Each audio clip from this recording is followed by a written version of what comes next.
Okay, Chapter 4, Lesson 1, Coordinates and Scatter Plots. Some of this stuff you already know. We're just going to review quickly. This is our coordinate plane. This line, the horizontal line, is the x-axis, and the vertical line is the y-axis. And the center where they both cross is the origin, that point. The origin is at 0, 0. Okay, this is in your book. 0, 0. That's this point right here. Okay, and other points that we might mark, depending on where we mark them, use the standard format. For instance, this point right here is at 2, -3. Okay, so you would go in the x direction first. X comes before y, so x is always first and y is always second. 2 in the positive direction, so you'd come over 2, and then 3 in the negative direction, and you'd come down 1, 2, 3, and this is your point. Okay, so you go this direction first, this direction second. 2 over, 3 down. This point is at the coordinates 2, 3. Okay, so we have 4 quadrants as well. This is the first quadrant, and they use Roman numerals like this. This is the second quad. Just mark it with a Q. This is the third quadrant. Okay, quadrant just means it's cut up into 4 pieces, and this is the fourth, or IV, quadrant. Okay, that's how they mark those. That's how they keep track. It kind of is backwards. This one is positive, positive. Okay, everything positive x direction, positive y direction. And that's probably why it's the first one. But then they have negative in the x direction and positive in the y direction, so this one is negative, positive.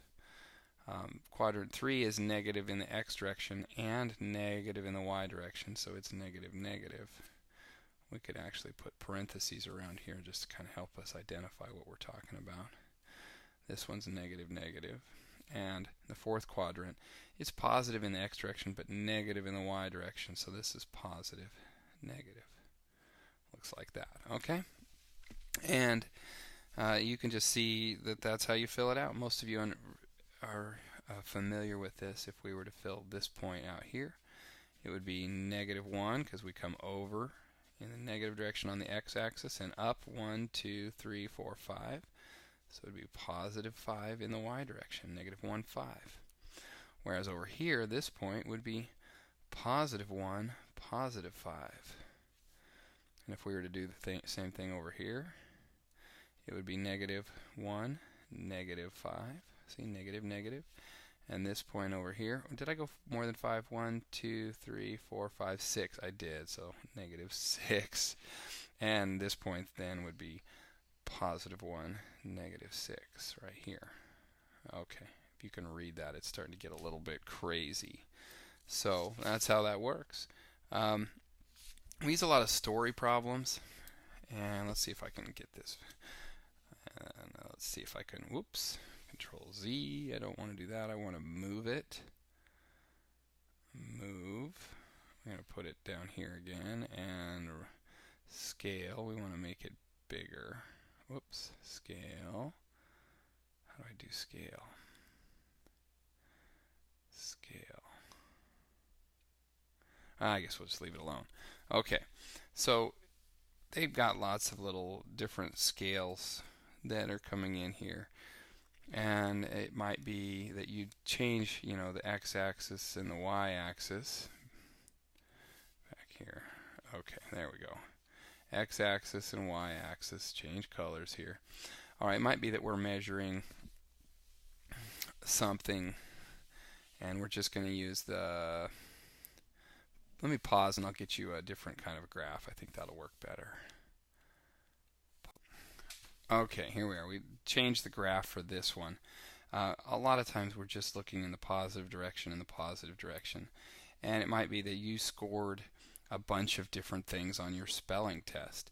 You might have gotten a 2 So you say you had a 10-point spelling test. Of course, that's a little bit silly. I know you guys don't have 10-point spelling tests, but just for fun, say that on the first test you scored a 8, and on the second test you scored a 2, and on the third test you scored a 6, and on the fourth test you scored a 9.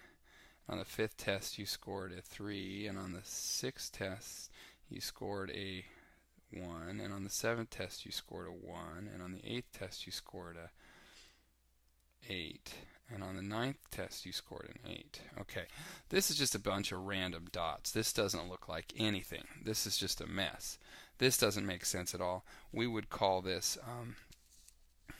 something that is non-linear. We wouldn't be able to find any kind of coordination in these dots, but sometimes you can find a pattern in a scatter plot that works. And so for instance, if you weren't a very good speller at the beginning of the year, but you improved, okay, you scored on the first test, you scored a 2, the next test you scored a 3, the next test you scored a 2 again, but the one after that you scored a 4, then you scored a 6, and then you scored a 5, and then later on you scored another 5, and then later on you scored a 6, and then later on you scored an 8, and then the last week you scored a 7. So now these are kind of random, but they're showing gradual improvement. And you could draw a line that, let's see, maybe I can use my line function. You could draw a line that kind of matches these dots, okay?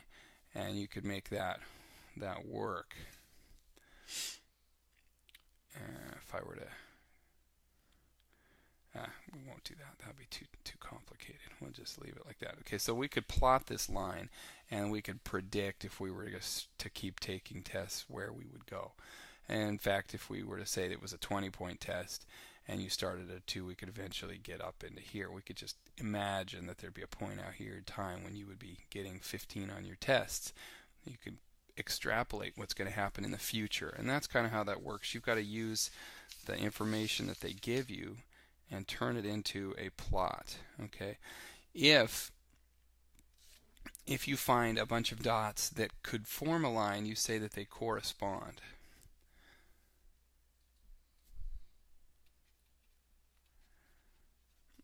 Okay, and this one corresponds. The one that we drew the first time doesn't correspond. They don't form a line. Let me pause again for a second.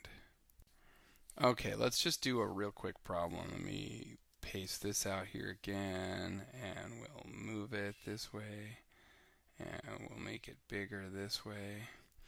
Okay, and we're going to look at temperature. They give us degrees, and they say that at 1 o'clock it's 71 degrees. At 3 o'clock it's 74 degrees. At 5 o'clock it's 68 degrees.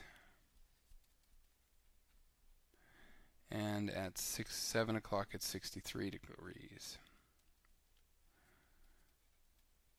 Okay, and say that we're counting by 10, like 10, 20, 30, 40, this is 50, so on. This is the degrees. You generally want to put whatever you're counting on the vertical axis, on the y-axis, and you put the what you're counting by, here it's hours, on the x-axis. Okay, so we're just going to go through here. They've got 1 o'clock, 3 o'clock, 5 o'clock, 7 o'clock. So 1 o'clock, 1 o'clock, I guess I shouldn't put a point there. At 1 o'clock it's 71 degrees. So we're going to just put a point right here that's about 71 degrees. At 3 o'clock it's about 74 degrees. So it's about here. At 5 o'clock it's 68 degrees. It's about here. And at 7 o'clock it's 63 degrees. Now, there's not a whole lot of movement here. We actually could describe a bit of a curve. If I were just drawing a curve, I might describe this as a little bit of a curve, but it's tending downhill. Now we could use our inductive reasoning to recognize that probably the sun's going down, and so it's going to keep getting cold, and might even get cold really fast, all the way down to 30 degrees possibly if you're living in the right part of the country. Let's see, let me back that one up a little bit because that one's a little unrealistic. Maybe continue on like down that so we get down to 50 possibly. Okay, so we just have the weather fluctuates, and we could make a generalization based on this. Basically all they want is the scatter plot, so you don't have to draw the line, you just have to put the dots out there, and you're going to work later on about the trend, about what you can expect to happen as time goes by. Okay, I think this kind of explains this chapter. This chapter is kind of a tough one to talk about on the video. If you have questions in class, I'll help you with it. All right, catch you later.